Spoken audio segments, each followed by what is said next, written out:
mga magulang na hindi alam kung saan kukuha ng makakain. Sa ayuda naman, matagal sila naghihintay bago makakuha. Kapag may kalamidad, ang relief goods, mano-manong inihahanda, kaya matagal dumating. Ng ating walang gutom program. Kaya malinaw ang utos ni Pangulong Ferdinand Marcos Jr. Ilapit ang tulong, pabilisin ang serbisyo, siguraduhin may nakakain ang bawat pamilyang Pilipino. Direktiba ng ating Pangulo, siguraduhin dapat una wala ng pamilyang Pilipino na nagugutom para maging bahagi sila ng productive workforce. Nitong nakaraang linggo, personal na sinuri ng Pangulo ang pagpapatupad nito. Sa Walang Gutom Food Stamp Program, ang mga benepisyaryong tulad ni Lola Lumen ay tumatanggap ng 3,000 pisong food credits kada buwan sa electronic card, pambili ng masustansyang pagkain sa DSWD partner stores. Hindi na bibiyahe, mas mabilis. Ang resulta, nakikita. Mga masusustansyang pagkain ang agad na iuwi. Meron na ring balansyado na nutritional value ang binibigay, lalo na sa mga bata.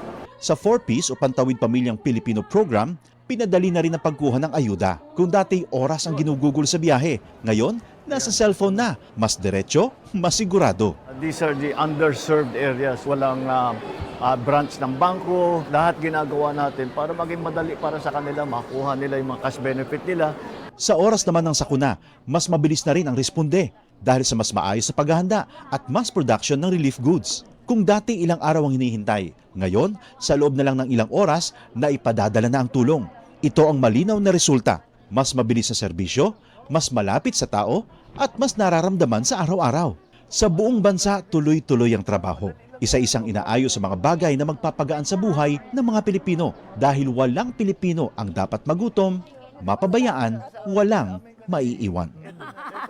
Salamat, President. Salamat. Radyo Pilipinas. Radyo Publiko. Radyo Pilipinas. Radyo Publiko.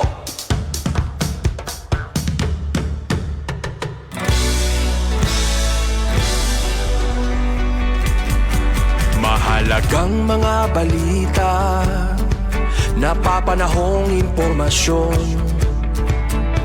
Kami ang inyong gabay pag may bagyo at sakuna. Serbisyo ng gobyerno kapag may nangangailangan. Mga proyekto ng Pangulo, damang-dama ang pagmamahal niya. Tulay ng mga hinaing, ang problema ng bayan ating lulutasin. Tulay sa himpapawid, tulay ng pagbabago. Radyo Pilipinas, Radyo Publiko, ng bagong Pilipinas. Radyo Publiko, Radyo Pilipinas, Radyo Publiko, ng bagong Pilipino. Mga proyekto ng Pangulo, damang-dama ang pagmamahal niya. Radyo Pilipinas, Radyo Publiko, ang boses ng Pangulo.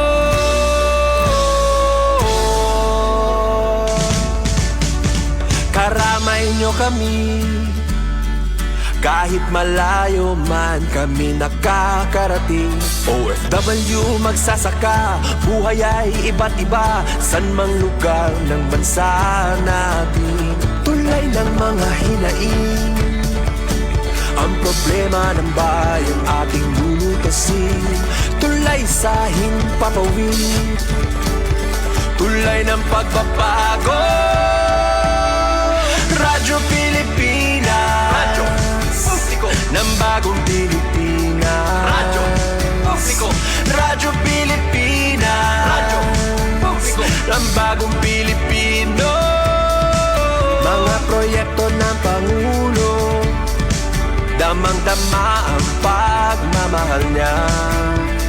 Radyo Pilipinas, Radyo Publiko, ang boses ng Pangulo. Radyo Publiko, Radyo Pilipinas, Radyo Publiko, Radyo Pilipinas. Ito ang Presidential Broadcast Service Radyo Pilipinas. Radyo Publiko. ng Bagong Pilipinas para sa Bagong Pilipino. Naghahatid ng mahahalagang balita at impormasyon na guugnay ng pamahalaan sa sambayanan. Tulay sa himpapawid ng serbisyo publiko. Radyo Pilipinas. Radyo Publiko. Ang boses ng Pangulo. Sa Kalbayog. 882 AM.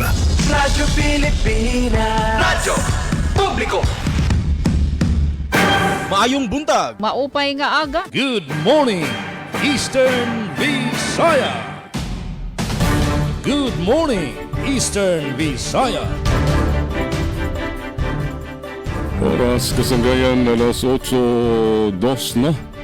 Maupay nga aga, bugos nga Riyon 8. At nakitluwat sa natin na programa, regional program. Good morning, Eastern Visayas. Para yan ang pista opisyal. Labor Day, Mayo 1, Biyernes.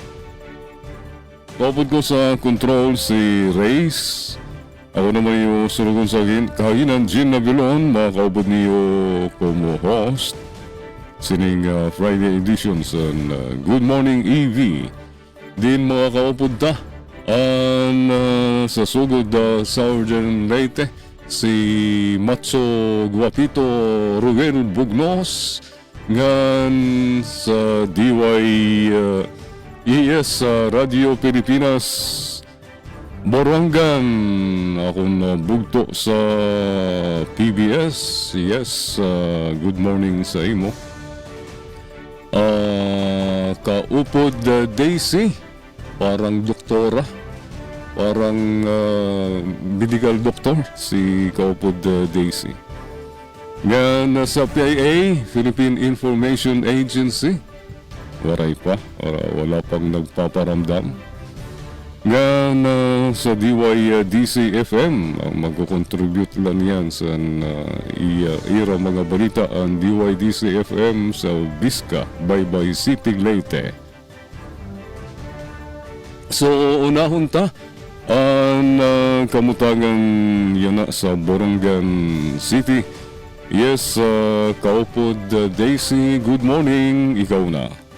Good morning, Eastern Visaya. Magandang morning, Jean. Yan sugad man iton bugos nga persa iton Radyo Pilipinas, Kalbayog. Ato naman pan Friday nga edition. Iton aton nataramdan.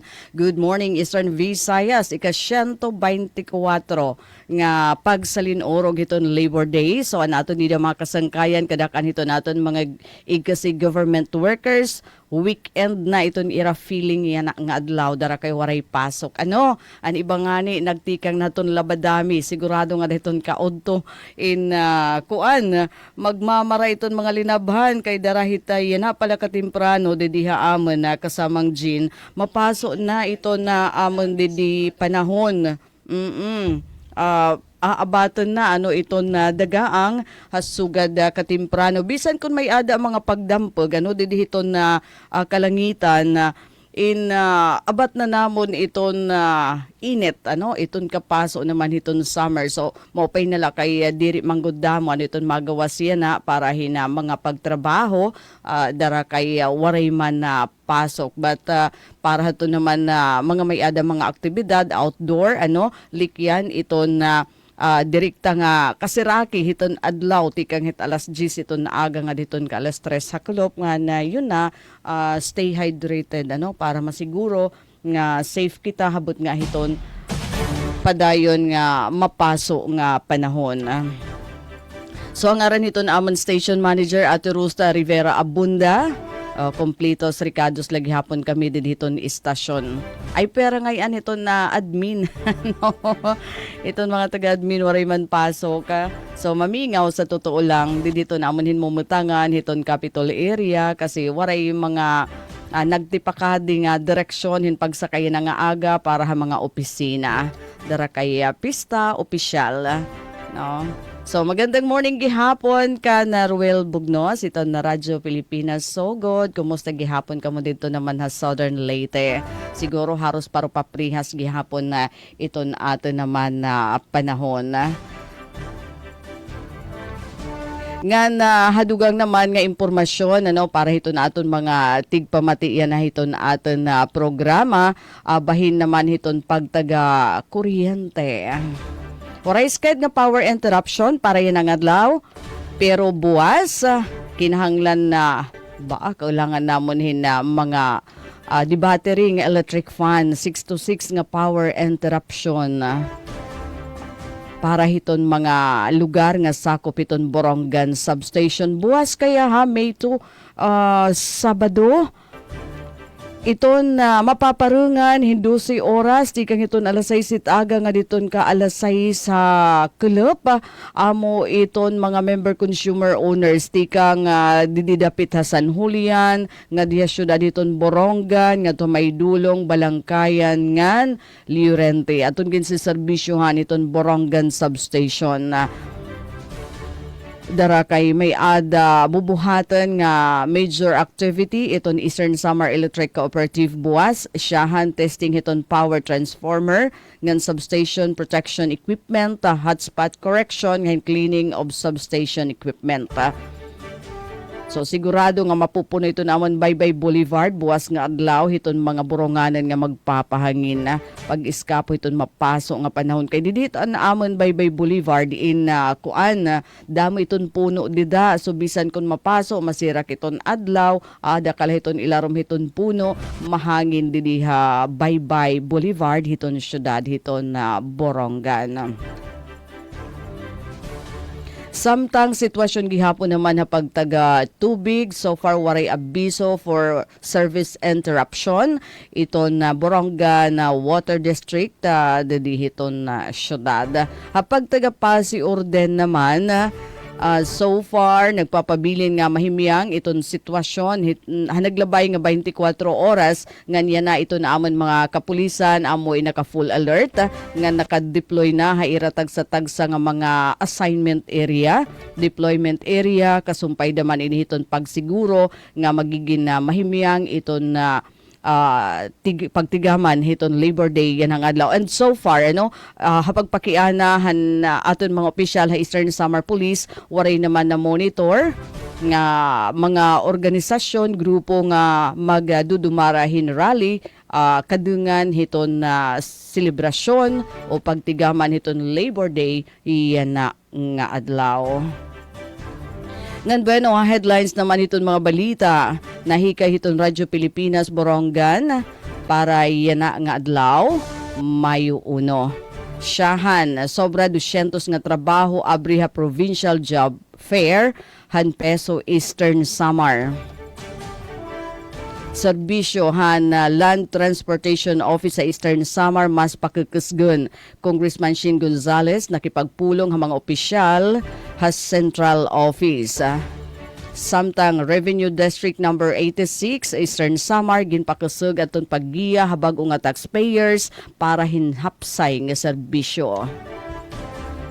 Ngandar Eastern Samar lakipan regional distribution hin mga titulo hintuna ngan support services para ha mga agrarian reform beneficiary.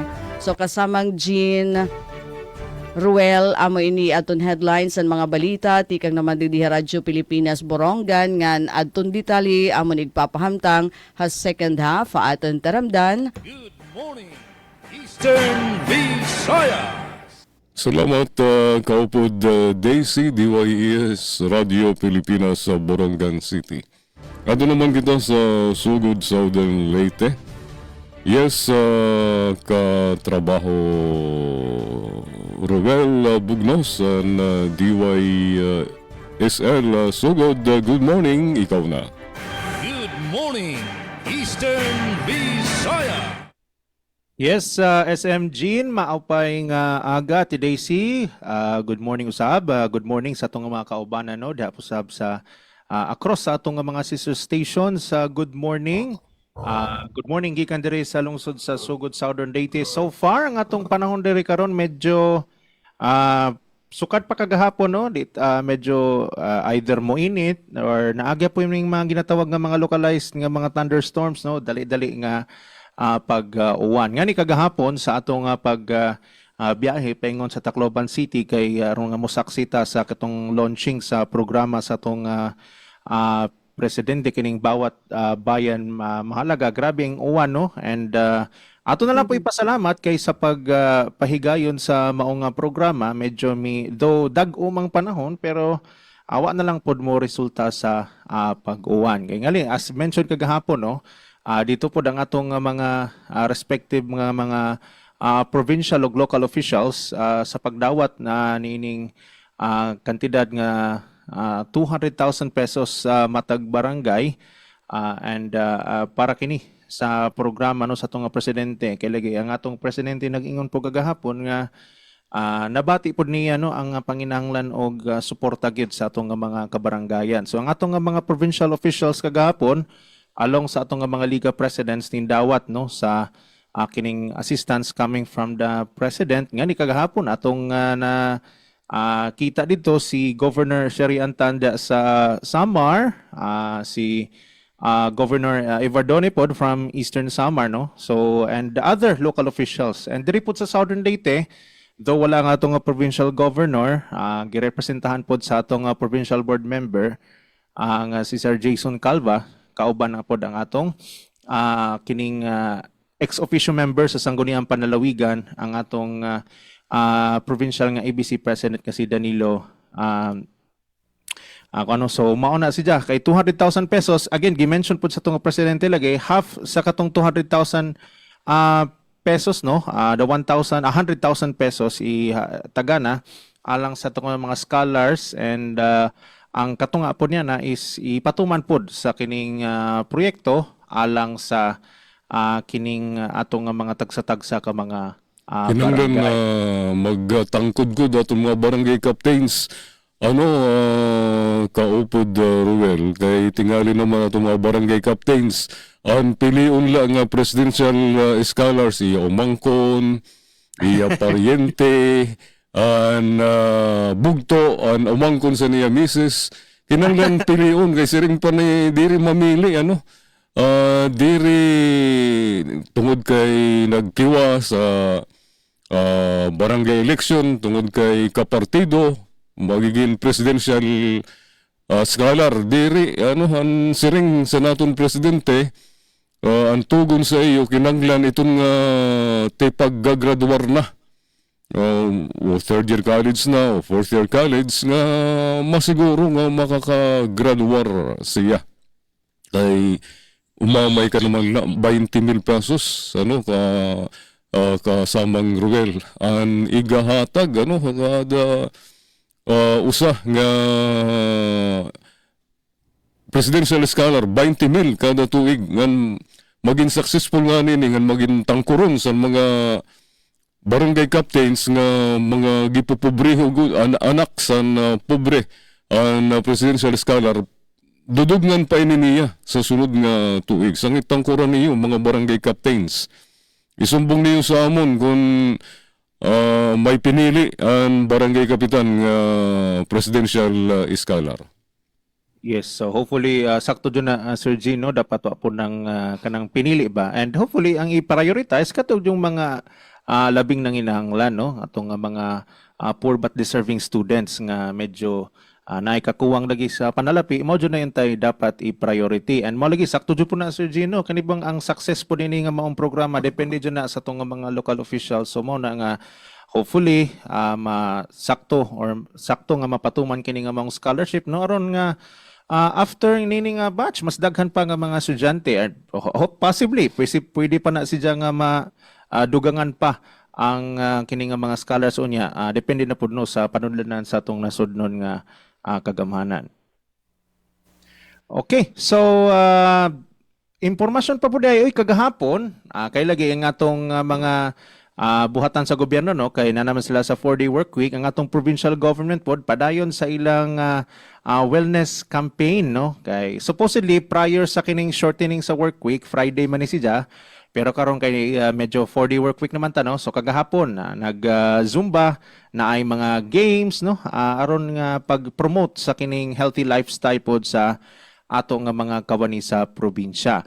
Karong nga adlaw diri sa lungsod sa Sugod Labor Day, early in the morning medyo mingaw ang atong lungsod. Kay lagi wa man po yung mga mo biyahe paingon silang tagsatag sa mga opisina diri nga ni sa campus grounds no sa SLSU main campus. Perting kamingaw diri So kamera ang nagtikaw-tikaw diri sa campus sa SLSU. Atong kurente so far, atong ipasalamat kay wa po'y abiso ang atong Soleco para karon nga Labor Day. Hopefully wara po'y mga unscheduled power interruption karong adlaw. Basig na magbayad ron ha, why opisina karong adlaw sa Soleco. Pwede raman po ng online nga payment system sa Soleco. Pwede raman mo diha mo bayad sa inyo nga mga electric bills. Ang Sugod Water District, so far okay raman po ang ilang supply sa tubig. Again, as mentioned no, atong gi-mention na ni Makapila na medyo ang agdon lagi nila no, ang kiniradyong supply pod sa kuryente. Painomdom lang, napoy anunsyo ang Sugod Water District no nga magpahigayon sila og disconnection sa ilang mga concessionaires nga duha na kabuan ang wala pay bayad nga mga water bills o di ang schedule ha diri sa Sugod. Mayo 5 sa Zone 1 and 2, Mayo 6 sa Zone 3 Pandan, San Miguel ug San Isidro, Mayo 7 Zone 4 Concepcion 1 ug 2, Salvacion, Suba, Buwak Gamay, Malinaw, Consolacion ug Salvacion. Mayo 8 sa Zone 5, Mayo 11 sa Rizal, Mayo 12 sa San Roque ug San Pedro, Mayo 13 sa San Jose ug sa Tampoong. So reminding, ano, kay na may schedule, prior sa kining schedule sa disconnection sa inyong tagsa-tagsa ka mga barangay, labi na itong mga pakabayad for the past 2 months, no, isettle na nadaan, kaya nga malikayan ang disconnection. Kay hasol ra ba kadyo ning matay tubig sa atong panimalay. So sigurado ang masettle na siya. Internet na to diri so far, murag okay raman po, wa man po yung mga kining service interruption sa pagkakaroon. Hopefully sa ato nang gi-mention nga di ra pod na mo resulta sa pagkapaong all throughout the day.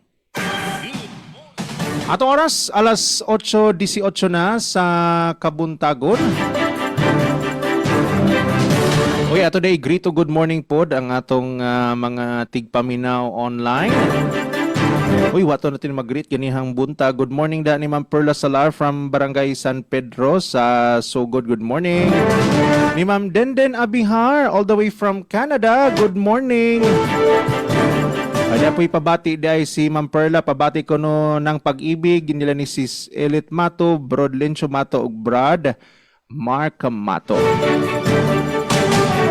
Oga para sa itong mga balita makigsunan para ning Biyernes nga edisyon sa itong programa ang Good Morning Eastern Visayas, Southern Leyte State University, Bontoc Campus. Nag-awhag karon sa mga estudyante sa pagsalmot sa Month of Oceans Youth Camp 2026. Presidente Ferdinand R. Marcos Jr. gipanguluhan ng inaugurasyon sa damda sa lungsod sa Villaba, Leyte.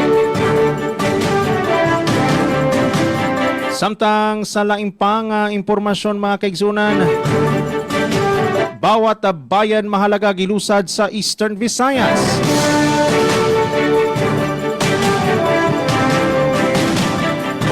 Food Stamp Program Redemption Day gihimo sa lungsod sa Bato, Leyte. O local health board meeting gipahigayon da sa lungsod sa San Ricardo. Ang detalye na mga kaigsunan ug uban pa at ang sa second half ning atong programa ang Good Morning Eastern Visayas. Atong oras alas 8:20 na sa Kabuntagon. Good morning, Eastern Visayas. Daghang salamat kauban Ruel, DYSL Sugod Southern Leyte. Dito naman sa siyudad San Cabayog, maupayanan na panahon na mahayag, masirak si Haring Adlaw, mayagin mapasok na luwat sa amon dito sa siyudad San Calbayog, nadulot sa panit. Pasok sa Adlaw, salit kung kamo magawas, labi na sa senior citizen, kinanglan may da cover good ang iubutkon, kinanglan mapresko nga huwag ayaw ka mo sa mga magsuot kay magsusubra paso ano yung lawas, kinanglan may takip ang iyo kamot tungod sa malara nga kapasok sa race sa adlaw. Sa pagtaga tubig naman, painom mula hindi rin ka mo magpatakas sa tubig.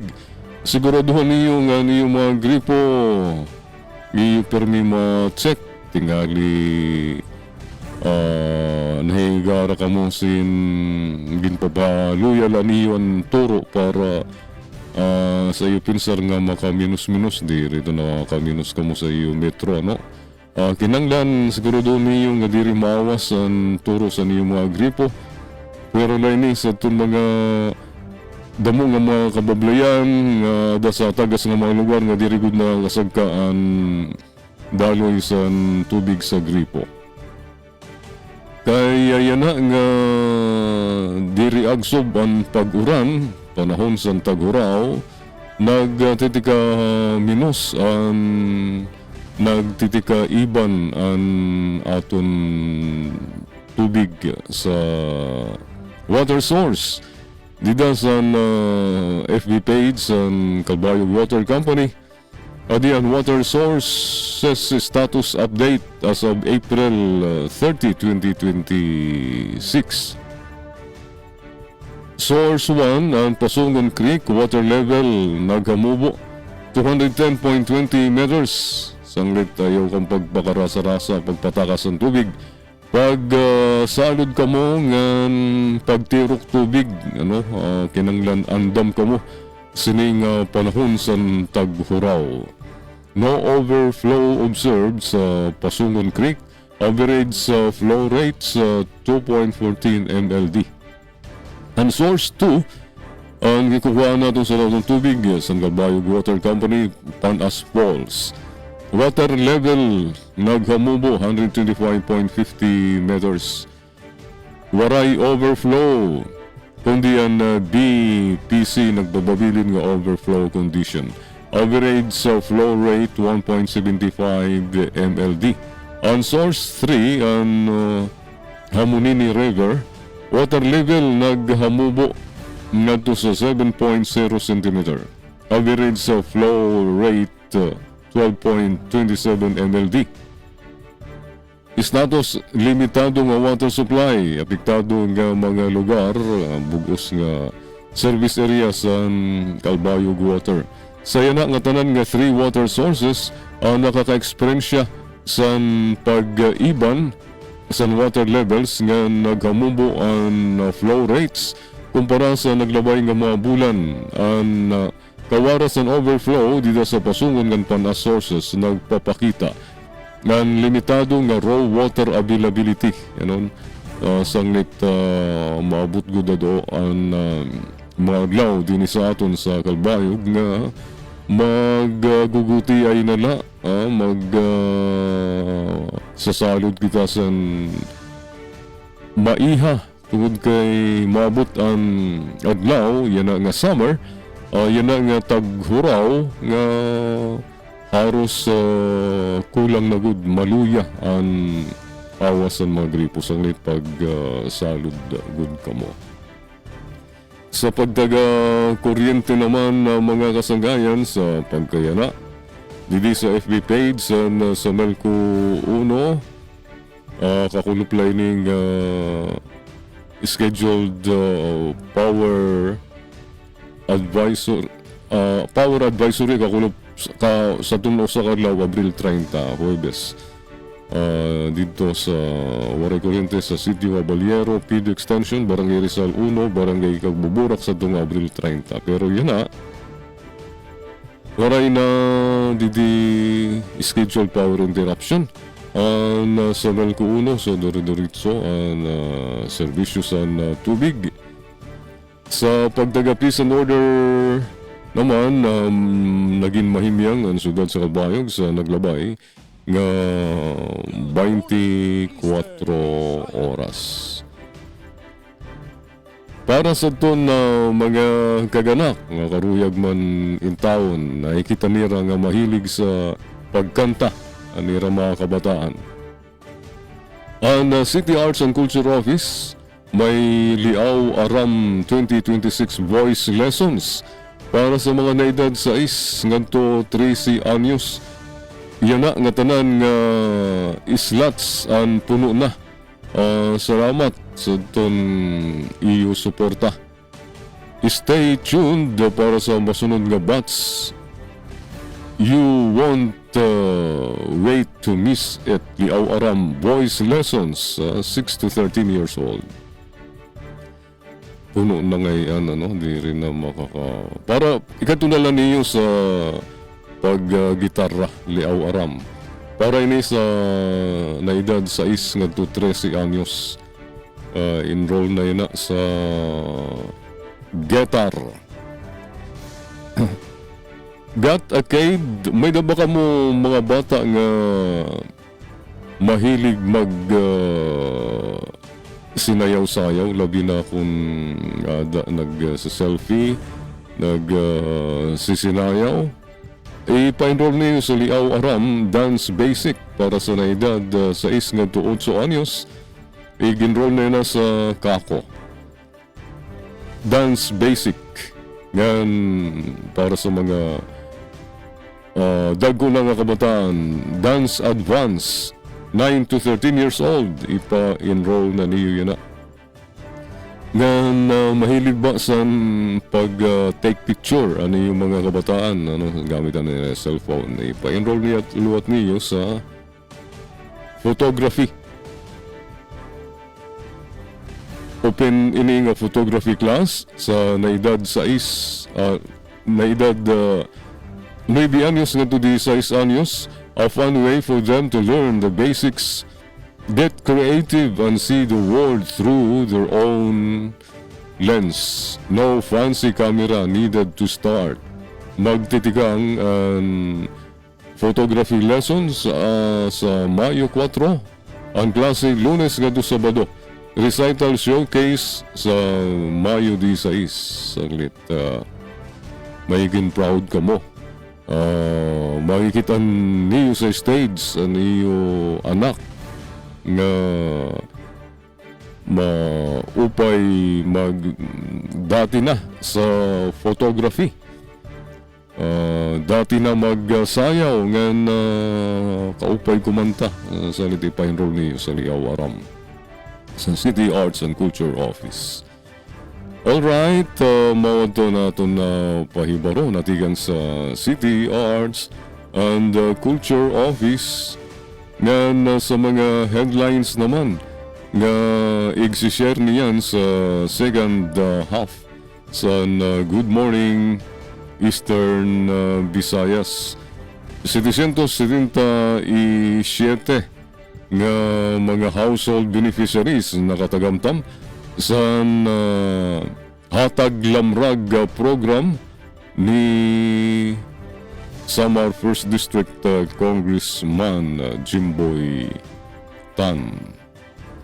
Ngan sa iba pa nga aton balita mga kasanggayan nga i-share niyan sa second half sa Good Morning Eastern Visayas. Ang NWSSU nga Commission on Human Rights nagkamayada sa MOA signing para igduso ang katungod pantaw. Mao to ang pipirala sa mga headlines nga i-share niyan sa second half sa Good Morning Eastern Visayas. Alas 8:30 na nga mabalik kita kauman sa mga paibaro sa control. Good morning, Eastern Visayas. Serving the Republic of the Philippines. Ang Presidential Broadcast Service. Radyo Pilipinas. Radyo Publiko Ng bagong Pilipinas para sa bagong Pilipino. Naghahatid ng mahahalagang balita at impormasyon na guugnay ng pamahalaan sa sambayanan. Tulay sa himpapawid ng serbisyo publiko. Radyo Pilipinas. Radyo Publiko. Ang boses ng Pangulo. Sa Kalbayo. 82 AM. Radyo Pilipinas. Radyo Publiko. Maging fuel efficient, Planuhin ang bawat biyahe para iwas traffic. Mag-carpool para sa mababang carbon footprint at emission. Tipid na pamasahe, may savings ka na aabot sa 10%. This is a public service announcement from the Department of Energy and this station. This is a public service announcement. Discipline is the key. Umiwas sa aksidente sa daan. Ang pagmamaneho ay may kaakibat na responsibilidad, hindi basta mapaandar lang ang sasakyan. Kilatisin ang sarili, ang kahandaan sa manibela, siguruhing inyong konsentrasyon ay hindi magagambala. Importante rin na ating laging isipin, init ng ulo ay huwag pairalin, bagkus kaligtasan ng lahat ang siyang dapat unahin. Isang mahalagang paalala mula sa Presidential Broadcast Service at Radyo Pilipinas, Radyo Publiko 738.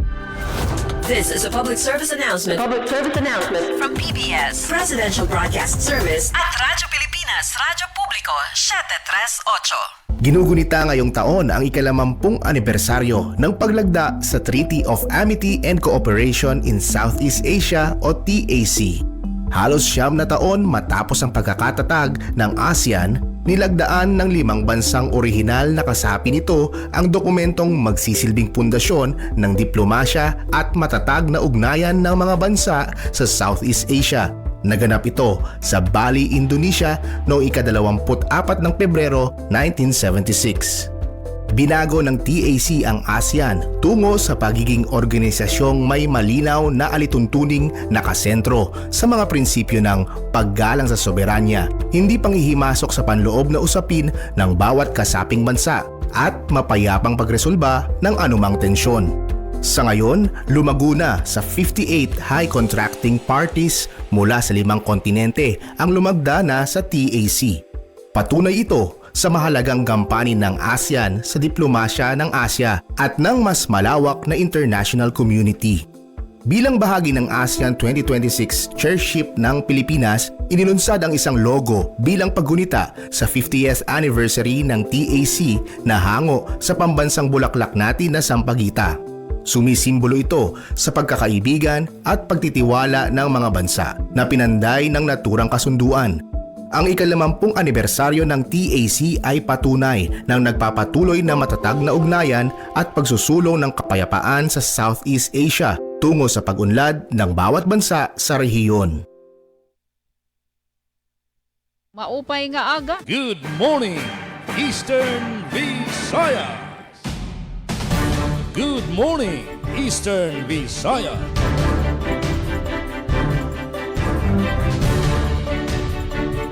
Alas 8.34 oras, tigakantanan ratsada sa natong mga balita. Una ay natigang sa Borongan City. Yes, Kaupod Daisy, ikaw na.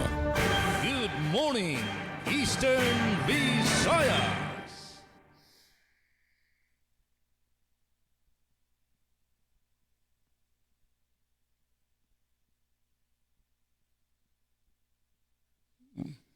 Naka-mute, Daisy.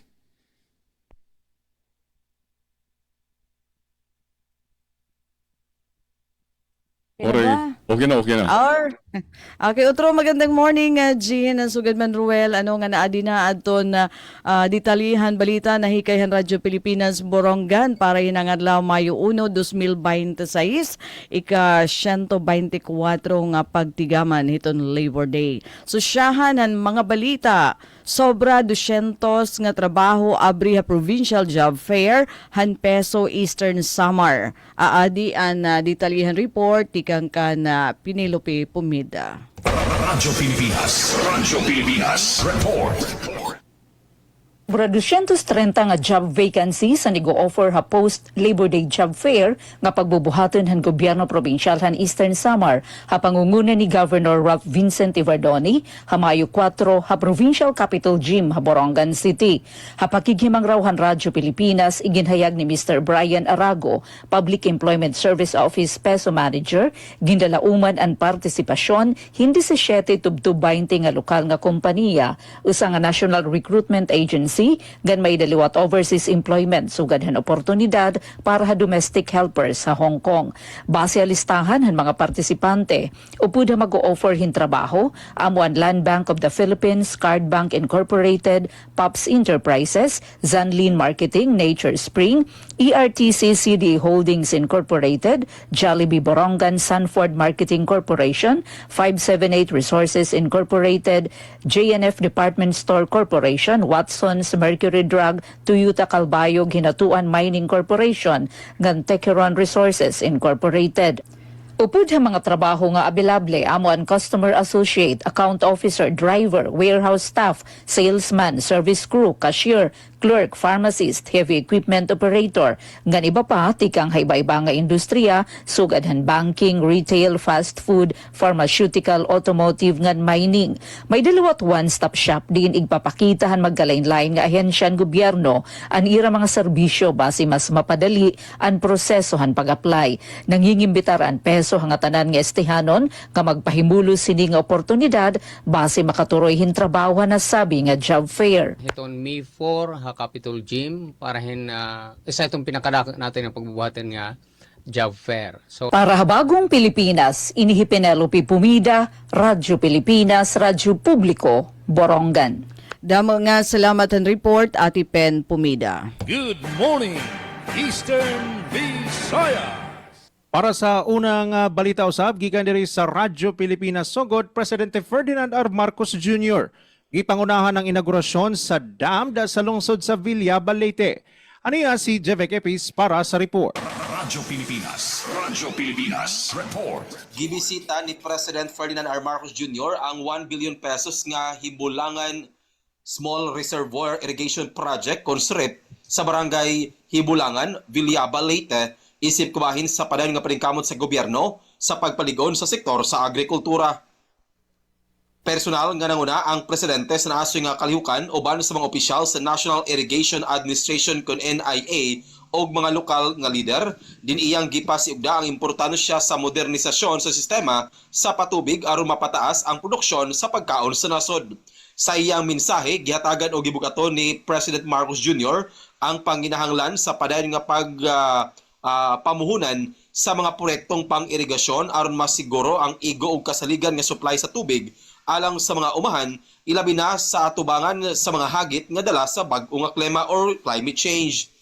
Ang Hibulangan SRIP nga nagkatidad og 1 billion pesos gilauman nga makabenepisyo ang kapin 1,820 ka mga mag-uma gikan sa tulo ka lungsod nga mao ang Villaba, Matag-ob ug lungsod sa Kananga. Tumong niini ang paghatag og padayon og kasaligan nga supply sa patubig sa ilang nga irigasyon. Ang reservoir nga nahimutang sa barangay Hibulangan naglangkob sa 2,750 hektarya nga adunay kapasidad o gibadabana nga 10.8 milyones cubic meter nga tubig ulan nga magamit ilabi na panahon sa hulaw. Matod pa sa presidente nga ang proyekto mao ebidensya sa pasalig sa administrasyon sa pagpalambo dili lamang sa produksyon sa agrikultura kundi apil usab ang pinabuhian sa mga mag-uma sa lungsod. Samtang nakita usab sa lokal nga paggabanan sa Villaba ang potensyal sa naasoy nga lugar isip usa ka ecotourism site nga gilauman nga madugang sa kita og oportunidad alang sa komunidad. Ang pagbisita sa presidente sa naasoy nga lugar nagpakita sa mas lapad nga tumong sa gobyerno nga masiguro ang seguridad sa pagkaon og malungtarong kalambuan sa sektor sa agrikultura sa rehiyon. Balita gikan sa lungsod sa Villaba, lalawigan sa Leyte para sa Bagong Pilipinas, Jevek Epis, Radio Pilipinas, Radio Publiko. Good morning, Eastern Visayas. Notisya naman tigang sa Baybay City, Visayas State University gibuksan ang bagong amphitheater ug nag-instalar og power generator sa detalye adi ang Visayas State University DYDC FM. Gibuksan sa Visayas State University ang bagong amphitheater stage ug nag-instalar og bagong power generator nga nagtimaan sa laing kalampusan sa padayon nga pagpalambo sa universidad. Ang maong pasilidad gilauman nga makapaayo sa kahimtang sa pagtuon og pagtrabaho sa campus, lakip na ang mga kalihukan sa akademiko ug extracurricular. Ang amphitheater mahimong bagong lugar alang sa mga tigom ug pasundayag Samtang ang generator maghatag og mas kasaligan nga supply sa kuryente alang sa mga estudyante magtutudlo og kawani. Pinaagi niini nga mga kalihukan gipakita sa VSU ang ligon nga paningkamot sa pagpaligon sa iyang mga pasilidad aron masuportahan ang kalidad nga edukasyon ug inobasyon. Samtang gisaulog ang VSU 102 founding anniversary, nagpadayon ang VSU sa pagserbisyo sa iyang komunidad ug sa pagpadayon sa kalambuan alang sa umaabot.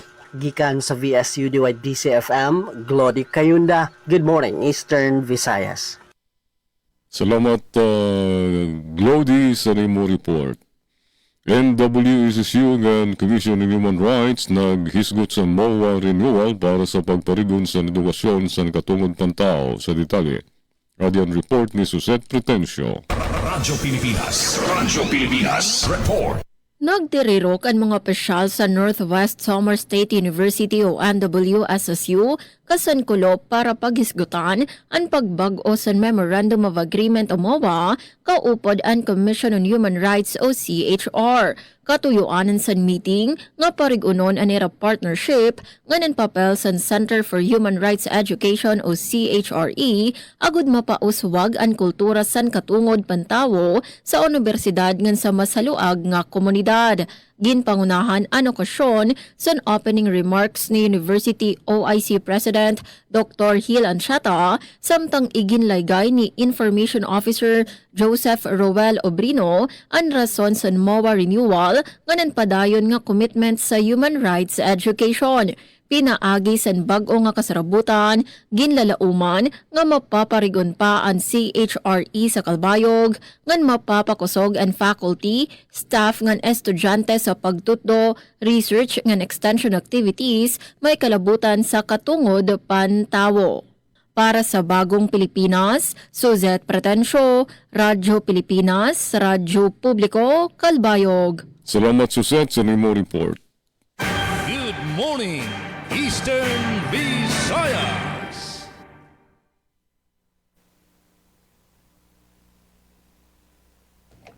Nga na samtang dugang naman nga balita nahikayhan Radyo Pilipinas sa Borongan, BIR Eastern Samar ginpakasug ang paggiya habag nga taxpayers para inhapsay nga serbisyo. Aadi ang akon report. Radyo Pilipinas Report. Naging malangpuson ang Pagdumaran Revenue District Office o RDO number 86 Eastern Samar han ira sinimana nga briefing for newly registered taxpayers han Abril 30 ha BIR Building Capitol Site Barangay Alang-Alang didi Syudad han Borongan. Hailaro man liderato ni Revenue District Officer Attorney Vicente Tadi ang nasabi nga aktibidad nagtutuyong maghatag hinilarong nga kinaadman nga giya may unong mga obligasyon habuhis, mga aludaydayan na pagsunod o compliance requirements nga nanhusto nga pamaagihan rehistrasyon. Katuyuanan han briefing nga mahatagan hinsakto nga hibaroan bago nga registrants hapagtuman han iraburohatan sugad han pagbayad han buhis. Siguraduon nga husto nga may ada accuracy an ira pagsumiterin mga dokumento ngadto ha gobyerno ngan ipakita ang padayon nga pag-assister han Bureau of Internal Revenue nga dahiton publiko. An amon commitment amo in paghatag in mahusay nga serbisyo. Karuyag namon nga antag sa nga taxpayer indiri la maaram kundi suportado ngan may ada kumpiyansa hapagtuman han ira obligasyon para han nasod sumalapakan RDO Tadi. Pinaagi ni nga mga inisyatibo padayon nga gimpapakasag ang Revenue District Office number 86 ang relasyon han gobyerno ngan han mga negosyante ngan profesional habugos nga probinsya han Eastern Samar. Para Habagong Pilipinas, Daisy Lalosa Bilizar, Radyo Pilipinas, Radyo Publiko, Borongan. Good morning, Eastern Visayas. Sa laing pang balita mga kaigsunan, na bawat bayan mahalaga gilusad ni Presidente Ferdinand R. Marcos Jr. sa Eastern Visayas. Para sa dugang nga detalye, ania ang atong report. Radyo Pilipinas Report. Gipangunahan ni Presidente Ferdinand R. Marcos Jr. ang paglusad sa bawat bayan makikinabang sa Tacloban City Convention Center kagahapong adlaw Abril 30 tuig 2026. Atol sa mga programa nakigtagbo ang presidente sa mga presidential scholars. Ubos sa Social Civic Projects Fund o gisaksihan usab ang paglusad sa Bagong Pilipinas Rise sa program ubos sa Local Government Support Fund. Naghatag usab ang presidente og pinansyal nga tabang sa mga barangay sa tibok Eastern Visayas nga nadawat silang tagsa-tagsa ka mga gobernador, mayor ug mga presidente sa liga ng barangay sa tibok rehiyon. Sa iyang nga mensahe, gipasiugdan ni Presidente Marcos nga ang mga lokal nga gobyerno kinahanglan nga mubati sa mga benepisyo sa mga programa ug serbisyo sa gobyerno. Gipabilan usab niya ang partisipasyon sa mga lokal nga gobyerno ni nga programa tungod kay kini makasiguro nga ang suporta nga gihatag sa nasod ng gobyerno mas gipahaom sa panginahanglan sa komunidad. Kini nga programa kabahin sa padayon nga paningkamot sa Administrasyong Marcos aron nga matubag ang mga dinaling panginahanglan, mapalig-on ang pagdumala sa mga lungsuranon ug masiguro nga ang suporta sa gobyerno makaabot sa komunidad nga mas paspas ug mas patas. Balita gikan sa rehiyon para sa Bagong Pilipinas, Roel Bugnos, Radyo Pilipinas, Radyo Publiko. Good morning, Eastern Visayas. Local Health Boards ang Pinabakdaw nag-meeting para sa pagparigon sa serbisyo panlawas sa detalyadong report ni Suset Pretencio. Radyo Pilipinas Report. Nagpadayon ang pagparigon sa serbisyo panlawas sa bungtos san Pinabakdaw Samar, kahuman magmanilampuson ang ginbuhat nga Local Health Board meeting. Ginorganisar ini sa Rural Health Unit, kundiin nagtirirok ang mga opisyales ng stakeholders para paghisgutan ang mga prioridad nga programa panlawas sa bungto. Ginisgutan sa meeting ang mga pamaagi para mapauswag ang koordinasyon sa mga magkadurodulain nga sektor ngan masiguro ang epektibo nga paghatag sa serbisyo ngadto sa publiko. Sumala sa lokal nga panggobyernuhan, dako ang papel sa sugad nga aktibidad base mapadayon ang maupay nga kamutangan sa komunidad, pinaagi sa kolaborasyon, dedikasyon ngan responsive nga gobyerno lokal. Padayon ang paningkamot sa Pinabakdaw nga magtukod sa mas himsog ngan mas marigon nga komunidad para sa nga tanan. Para sa Bagong Pilipinas, Suzette Pretencio, Radyo Pilipinas, Radyo Publiko, Kalbayog. Salamat Suset sa rimo report. Good morning, Eastern Visayas. Anatun oras, mga kasangkayan, may ada pagkita 12 minutos ug samag alas 9 haaga. Nasa ring ani kita, good morning. Nga dahato na amon na pera nga viewers ugad kan Mila Afable nga nag-comment nga nasa ring maupay nga morning ha iyong nga tanan. And Jennifer Golmatico is saying good morning Eastern Visayas and thank God it's Friday. Ngan bueno, dugang nga balita na hikahin Radyo Pilipinas Borongan. Dar Eastern Samar, Lakipan Regional Distribution, hin mga titulo hintuna ngan support services para ha mga parag-uma. Nakig-urusa aton mga agrarian reform beneficiaries kon ERBs tikang didiha Eastern Samar hatun yukot-yukot nga mga igasi parag-uma habugos nga sinirangan Visayas para hatun usa nga daka nga distribusyon hin mga titulo hintuna nga support services nga gindumara ha Tacloban City Convention Center kasangkalupla nga adlaw. Nagkaurusa hini nga aktibidad aton mga benepisyaryo tikang nga probinsyahan Leyte, Biliran, Southern Leyte, Western Samar, Northern Samar ngan Eastern Samar kumo pagpamatuod han seryoso nga commitment itong gobyerno ha pagpauswag han reforma agraryo. Kasumpay hini adton direktiba nga pakasgun aton panhatag hintuna ha ilarom han comprehensive agrarian reform program CONCARP nga nan-support to parcelization of lands for individual titling o split project. Inabot hin 23,951 nga mga ERB harihiyon ang nakapanhimulo sini nga aktibidad kundiin kabugusan naman nga condonation amount nga inabot hin 799,524,119 pesos. Lakip hadton mga ipinanhatag amin 13,067 nga electronic titles nga nasakop hin sobra 20,000 ka hektarya hintuna, 150 nga regular certificates of land ownership award kon CLOA nga nasakop naman hin 225 ka hektarya hintuna ngan 11,917 nga certificates of condonation with release of mortgage kon Kukrom nga nasakop in 42,948 ka hektarya hintuna.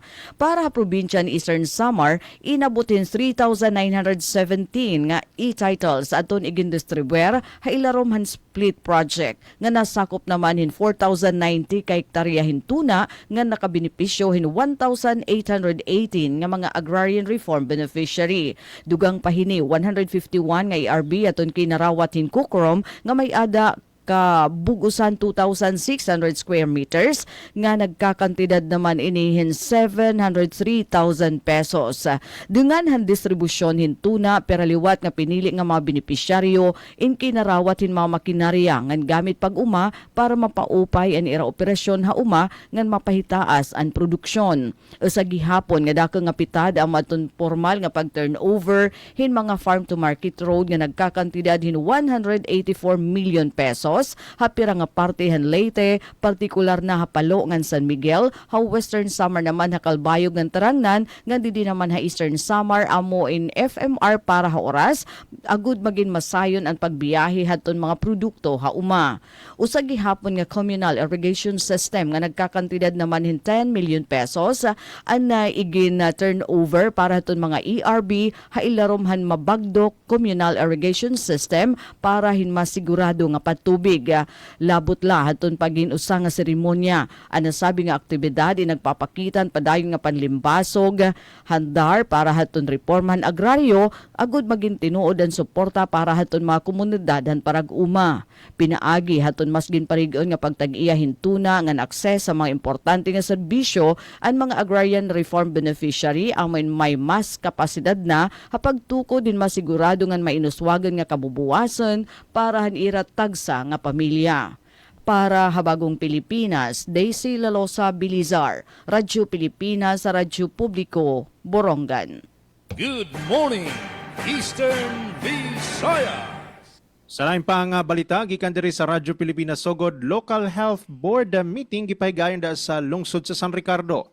Ano yan si Ma'am Gemma Destriza para sa report. Radyo Pilipinas Report.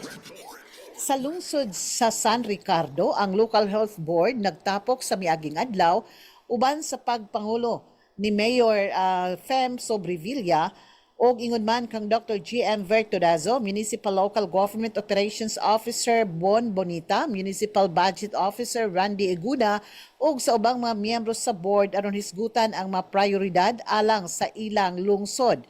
Usa sa mga nag-unang agenda maong pagpalig-on sa Mandatory Infant and Child Health Immunization Program aron masiguro ang kaluwasan o proteksyon sa mga kabataan. Gipasar usab sa board ang usa ka resolusyon alang sa pag-endorso sa mga aspiring students ngadto sa UP Medical Scholarship Program aron masuportahan ang mga takos nga mga estudyante sa pagpadadyon sa ilang pagtuon sa medisina sa University of the Philippines.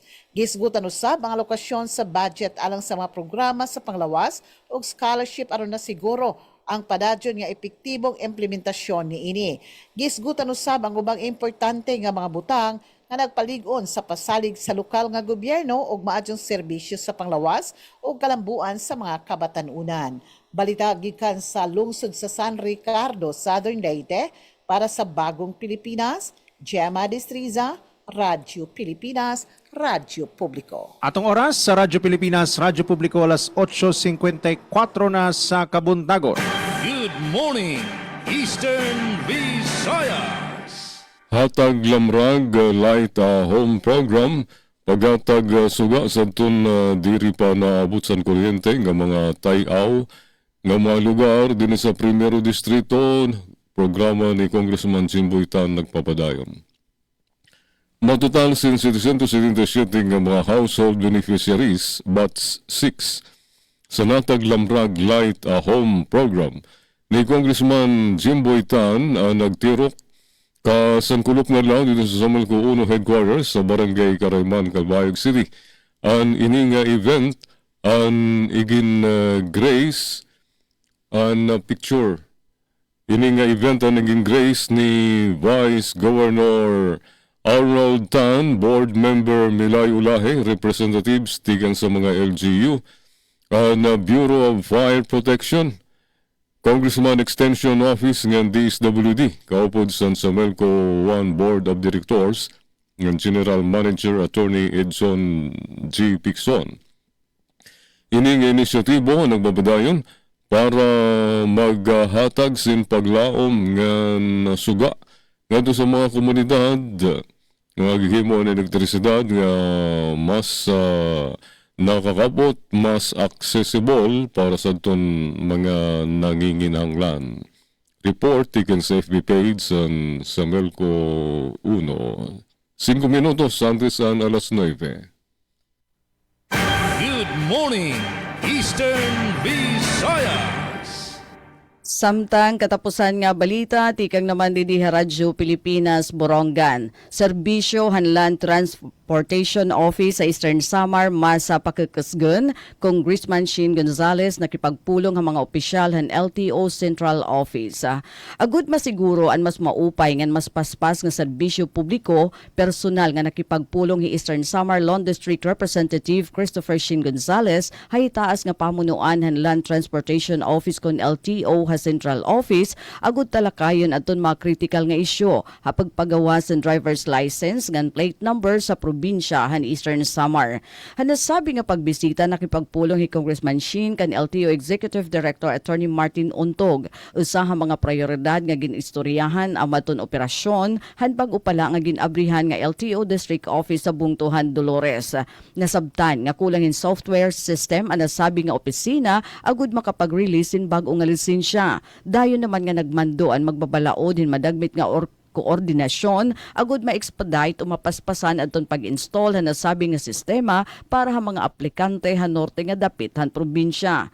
Diri lisensya adton tutokan kongresista kundi pati gihapon adton plate number san mga sarakyan. Kaupod naman hi plate making plant chief engineer Oliver Marique igin insista ni Gonzales adton importansya nga makuha dayon han mga tag-iya hin sarakyan adton ira plaka nga diri na mag-antosin maiha nga panahon.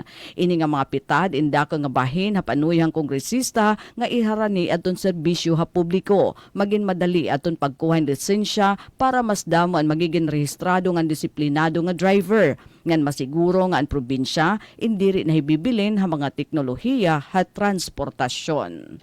Bueno, kasamang Jean, ngan kasamang Ruel, dinhi kami nagtatapos sa partisipasyon hanpan Biyernes nga edisyon hataramdan Good Morning Eastern Visayas.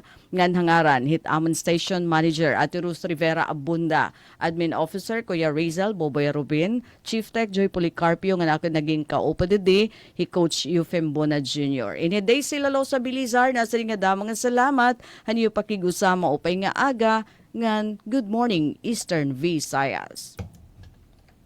Eastern Visayas. Yes, kami usab diri sa Radyo Pilipinas. Sugod manamilit na ning Biyernes nga edisyon, unang adlaw sa buwan sa Mayo sa Good Morning Eastern Visayas. Ato nga pasalamatan nato sa ato nga mga kaubanan usab sa pagpaambit sila nga mga balitag impormasyon o sa atong kauban diri sa Master Control atong technician on board sa Noel Palugod. Sa ngalan sa kinatibukang persa sa Radyo Pilipinas sugod sa makausapa kini ang inyong higalag-alagad sa kahanginan na Ruel Bugnos magpasalamat ug hangtod sa sunod nga edisyon ning atong programa ang Good Morning Eastern Visayas. Daghang salamat sa niyong partisipasyon kauban Ruel Bugnos ang diway Isel Radyo Pilipinas sugod Southern Leyte. Ngan sugod man sa imo kaupod Daisy sa DYES Radyo Pilipinas Borongan. Ngan sa ngaran naman sa naon nakaupod sa kontrol si Ray Sano. Ini aniyo surugon sa kahanginan Jean Navilon hasta lawat sa sunod nga semana sa Good Morning Eastern Visayas. Salamat sa niyo pamati. Good Morning Eastern Visayas. Serving the Republic of the Philippines for more than 75 years.